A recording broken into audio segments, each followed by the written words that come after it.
Hello, student. Welcome back to my YouTube channel, Smart Study Coach.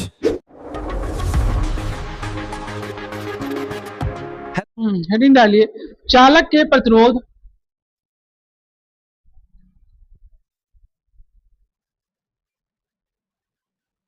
ठीक, इसके बारे में हम लोग क्या करेंगे समझेंगे कि चालक को प्रभावित करने वाले यानी कि प्रभाव डालने वाले कौन कौन से कारक हैं। ठीक है, उसके बारे में चालक के प्रतिरोध को। ठीक है, तो चलिए देखते हैं। इसमें सबसे पहले हमें बताया जाता है कि किसी चालक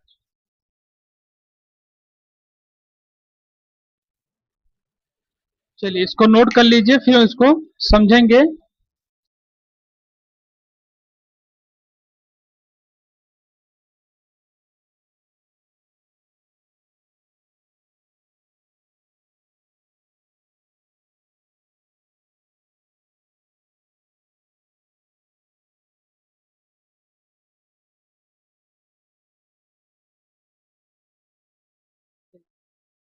तो इसमें सबसे पहले आपको बताया चालक के प्रतिरोध को प्रभावित करने वाले कारक के बारे में। ठीक है, कि प्रतिरोध को कौन कौन से ऐसे कारक हैं जो एक तरीके से क्या करते हैं, उस पर प्रभाव डालते हैं। ठीक है, तो जैसे सबसे पहले इसमें आपको दिया है किसी चालक का प्रतिरोध, जो आपको दिया गया है, ये आपको चालक का प्रतिरोध दिया गया है। ठीक है, जो कि R equal to M L upon N lambda एटी के रूप में बताया गया है। ठीक है, ये फार्मूला हम लोग पहले पढ़ चुके हैं, लेकिन ये प्रतिरोध में किस तरीके से कार्य करता है इसका हम लोग को उसमें जानना है। देखिए, इसमें दिया है कि अगर चालक की लंबाई यल के क्या हो, अनुपाती होती है। इसमें चालक की क्या होती है, लंबाई यल के अनुपाती होती है। अब यहाँ इसलिए इसको बताया कि जैसे आपका चालक होगा, ठीक है, जैसे मान लीजिए कि जिसमें इलेक्ट्रॉन को प्रवाहित होना है या जिसमें आवेश को प्रवाहित होना है, ठीक है, उसकी अगर लंबाई, ठीक है, किसके रूप में रहेगी, एल के रूप में बताया गया। तो एल के रूप में रहेगी तो एक तरीके से किस पे रहेगी, अनुक्रमानुपाती होगी, जिससे धारा को बहने में कोई समस्या ना हो। ठीक है, फिर आगे बताया जाए यह अनुप्रस्थ परिच्छेद के क्षेत्रफल के व्युत्क्रमानुपाती होता है। हमने आपको अनुप्रस्थ परिच्छेद भी बता दिए हैं, अनुप्रस्थ परिच्छेद के क्षेत्रफल को भी बताया है। ठीक है, तो अनुप्रस्थ परिच्छेद का क्षेत्रफल क्या होता है बताओ हमें। हमने आपको बताया था कि जो क्षेत्रफल होता है ये बताता है कि कितने एमएम का तार है। ठीक है, उसकी मोटाई को, और उसमें इलेक्ट्रॉन को प्रवाहित होने में कोई समस्या तो नहीं है। ठीक है, तो ये एक तरीके से इसके क्या होगा, व्युत्क्रमानुपाती के रूप में होगा, किसके, जो आपको आर दिया गया यानी कि विद्युत प्रतिरोध के रूप में। ठीक, फिर बताया कि चालक के मुक्त इलेक्ट्रॉन के घनत्व एन के व्युत्क्रमानुपाती होता है। ठीक है, किसके व्युत्क्रमानुपाती होगा, जो चालक के मुक्त इलेक्ट्रॉन के क्या होंगे, घनत्व होगा उनका, जो उसमें मुक्त इलेक्ट्रॉन होंगे यानी कि बाह्य इलेक्ट्रॉन के बारे में बात किया जा रहा है। ठीक है, वो क्या होगा, उसके तरीके से व्युत्क्रमानुपाती होगा। और साथ ही साथ उसके जो श्रांतिकाल होंगे, श्रांतिकाल आपको बताया गया था कि अपवाह वेग, ठीक है, या फिर इलेक्ट्रॉन के अपवाह वेग के बारे में, और साथ उसी वक्त बताया गया था आपको श्रांति काल के बारे में। वहां पर भी आपको बताया गया था कि एक तरीके से प्रतिरोध के क्या होते हैं, व्युत्क्रमानुपाती होते हैं। तो ये चार तत्व ऐसे हैं, ठीक है, जिसमें आपकी लंबाई हो गई, और उसमें आपका क्षेत्रफल हो गया, ठीक है, अनुप्रस्थ पथ का क्षेत्रफल, और इसमें इलेक्ट्रॉनों के घनत्व के बारे में हो गया, और ये आपका क्या हो गया, तो हो गया। ठीक, ये इतने इस तरीके की व्यवस्था है, ठीक है, जो क्या कर रहे हैं, एक तरीके से विद्युत प्रतिरोध को कहीं ना कहीं इस पे प्रभाव डाल रहे हैं, यानी कि प्रभावित करने का कार्य करते हैं। ठीक है, किसको, विद्युत प्रतिरोध को। तो ये आपका हो गया चालक के प्रतिरोध को प्रभावित करने वाले कारक के बारे में। अब इसके बाद हम लोग पढ़ेंगे रेजिस्टेंस के बारे में। ठीक, और उसी रेजिस्टेंस के बाद हम लोग ये जानेंगे कि रेजिस्टेंस के ताप पर क्या प्रभाव पड़ता है, मतलब रेजिस्टेंस के जो प्रतिरोध होते हैं विद्युत प्रतिरोध पे ताप पर क्या प्रभाव पड़ता है। ठीक है, तो पहले हम लोग रेजिस्टेंस को ही जानेंगे, फिर उसके ताप के बारे में समझेंगे। ठीक, इसमें कुछ पूछना हो तो बताओ, नहीं फिर आगे बढ़े। प्रतिरोध होता क्या है, कल भी हमने इसकी डिफिनेशन आपको लिखाई थी। ठीक है, ये एक तरीके की ऐसी व्यवस्था होती है, ठीक है, या कह सकते हैं इसको एक ये हाँ, विद्युत का बहुत महत्वपूर्ण क्या है, अवयव है। ठीक है, विद्युत के लिए एक बहुत महत्वपूर्ण क्या है, अवयव है, और जो क्या कार्य करता है, जो एक तरीके से जिसका मुख्य कार्य है, अवयव है जिसका कार्य। तो इसमें सबसे पहला ये है, अब इसमें आप नोट डाल के लिखिए।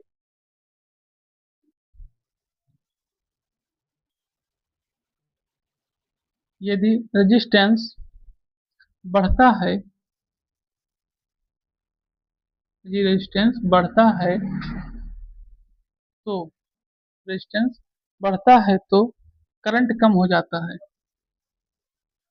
करंट कम हो जाता है। ठीक, फिर लिखिए कि यदि रेजिस्टेंस घटता है,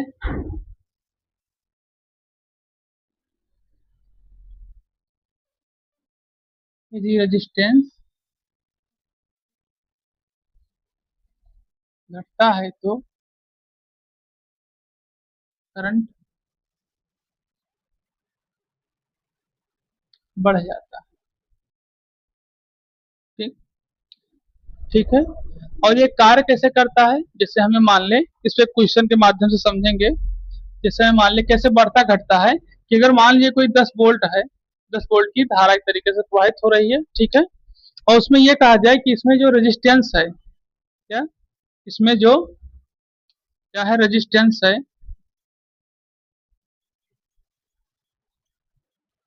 ठीक, इसमें जो क्या है रेजिस्टेंस है, अगर हमें कहें कि ये 10 ओम है, रेजिस्टेंस 10 ओम है, ठीक है। तो इसमें कितने एम्पियर की धारा प्रवाहित होगी, तो इसमें जितना आपको दिया जाएगा, जैसे इसमें आपको दिया गया है कितना 10 ओम, तो इसी के अनुसार इससे क्या कर देंगे, भाग कर देंगे, क्योंकि वोल्ट कितना है आपका, तो इसमें धारा कितनी हो जाएगी, 1 एम्पियर, 1 एम्पियर की, क्योंकि यहाँ आपको रेजिस्टेंस किसको प्रदर्शित करता है, आर को, और वोल्ट बी, तो धारा 1 एम्पियर। समझ में आ गया। अब निकाल लेंगे इसको ना, कि अगर कोई मान लिया आपसे कहे कि अगर किसी में 220 वोल्ट की धारा प्रवाहित हो रही है, ठीक है, और उसमें रेजिस्टेंस मान के चलिए कि 100 वोल्ट का प्रयोग किया गया है, तो आप ये बता सकते हैं कितने एम्पियर की धारा प्रवाहित हो रही है उसमें। सीधे उसको आपको भाग कर देना, आपको पता चल जाए कि इसको सबको निकालना छोटी चीज है, लेकिन निकालना बहुत ज्यादा जरूरी है, तो इसको आना चाहिए, ठीक है। ध्यान रखिएगा इसको, तो आप इसको नोट कर लीजिए, एक क्विज के रूप में चाहे इसको जानिए। अब आप इसको उतना नोट करें, तो इसको हम बता रहे हैं, आपको समझा रहे हैं फिर से।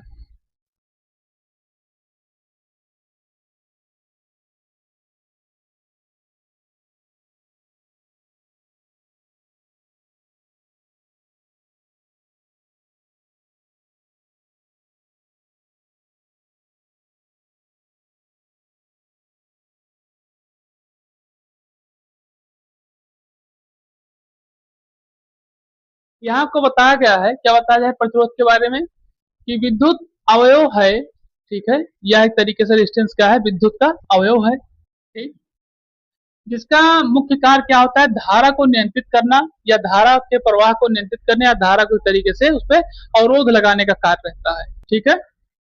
और कहीं ना कहीं ये भी क्या करता है, ओम के नियम का पालन करता है, कल भी हम इसके बारे में समझे थे। इसमें कुछ चीजें बताई गई कि अगर रेजिस्टेंस बढ़ता है तो करंट क्या हो जाएगा, कम हो जाएगा, और अगर रेजिस्टेंस घटता है तो करंट क्या होगा, बढ़ जाएगा।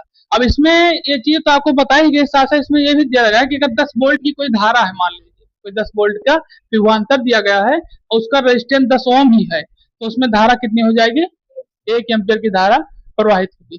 इस तरीके से आपको रेजिस्टेंस के रूप में क्या किया जाता है, बताया जाता है, ठीक है। तो आप इसको नोट कर लिए होंगे, तो चले फिर आगे बढ़ते हैं, ठीक। इसके प्रकार के बारे में, प्रतिरोध के प्रकार।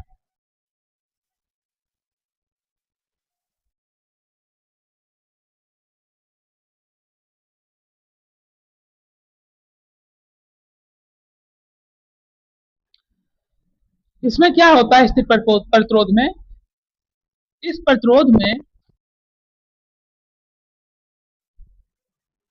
इस प्रतिरोध में, ठीक है, प्रतिरोध में जो आपका रेजिस्टेंस होता है, नहीं नहीं होता है, इसी को स्थिर प्रतिरोध कहते हैं, ठीक है। क्या होता है, एक तरीके से निर्धारित होता है, ठीक है, और जिसे जिसे बदला नहीं जा सकता, बदला नहीं जा सकता, नियम, हाँ? प्रतिरोध का, इस प्रतिरोध में प्रतिरोध का मान, हाँ, प्रतिरोध का मान है, बोले थे लेकिन लिखे नहीं, दिमाग अलग चला गया तुरंत, समझ सही है। तो दादा इस प्रतिरोध में प्रतिरोध का मान निर्धारित तो होता है और जिसे बदला नहीं जा सकता, इसको क्या कहा जाता है, स्थिर प्रतिरोध बताया जा सकता है। ठीक है, जैसे मान लीजिए आपने देखा होगा कि जो प्रतिरोध होते हैं इसके जो टर्मिनल होते हैं कितने होते हैं, 2 होते हैं।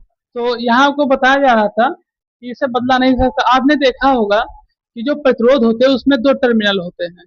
ठीक है, ऐसे प्रतिरोध बीच में लगा है, ऐसे आपको दिखा रहे हैं प्रतिरोध। अब इसके बाद फिर आपका क्या आता है, परिवर्तनीय प्रतिरोध। ये क्या होता है, चलिए इसको देखते हैं। परिवर्तनीय प्रतिरोध क्या होता है। ठीक है, हाँ एक चीज और ध्यान रखिएगा कि स्थिर प्रतिरोध का कहीं प्रयोग भी किया जाता है, जैसे आप सबको पता है रेजिस्टेंस का कहीं ना कहीं हर जगह प्रयोग होता है। ठीक है, तो इसका प्रयोग इसका जो होता है वो होता है रेडियो में, टीवी में। ठीक है, आपके रेडियो जो जानते हैं। ठीक है, टीवी हो गया आपके इसमें मोबाइल चार्जर में। ठीक, मोबाइल चार्जर में भी इसका प्रयोग किया जाता है स्थिर प्रतिरोध का, ध्यान रखिएगा। ठीक है, तो इस तरीके से कई जगह पे इसका क्या किया जाता है, प्रयोग किया जाता है मोबाइल चार्जर। ठीक, हम लोग जानेंगे परिवर्तनीय प्रतिरोध के बारे में, ये क्या होता है। ठीक है, ठीक, ये ऐसा प्रतिरोध है जिसका समय के अनुसार क्या होता रहता है, प्रतिरोध होता रहता है। इसका कारण क्या है ये भी ध्यान रखिएगा, ये आपका 2 टर्मिनल का होता है, यानी कि 2 पिन का, और ये जो होता है आपका 3 2 पिन का होता है।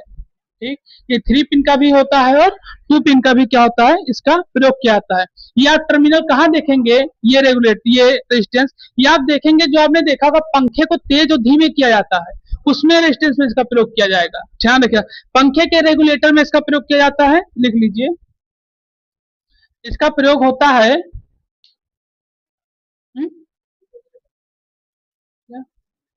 दिखा रहे हैं। ठीक है, इसका प्रयोग होता है आपके पंखे के रेगुलेटर में। ठीक, पंखे के रेगुलेटर में इसका प्रयोग होता है, और साथ साथ इसका प्रयोग होता है जो आप देखते होंगे, आता है क्या, साउंड जो बजाते हैं लोग, तो ऐसे ऐसे रहते हैं तो धीमे तेज होता रहता है। ठीक है, और इसका प्रयोग होता है आपके उस टार्च में जो आप थोड़ा तेज फिर थोड़ा धीमे करते रहते हैं। ठीक है, तो इन सब जगहों पे इसका क्या होता है, प्रयोग किया जाता है इस रेजिस्टेंस का, ध्यान रखिएगा। हम आपको दिखाएं इसकी फोटो, आपको इसको आप नोट कर लीजिए, और कोई समस्या हो तो बताइए, नहीं फिर आगे बढ़े। ये 3 पिन, 2 पिन, 5 पिन, 6 पिन, कई पिनों में होता है ये।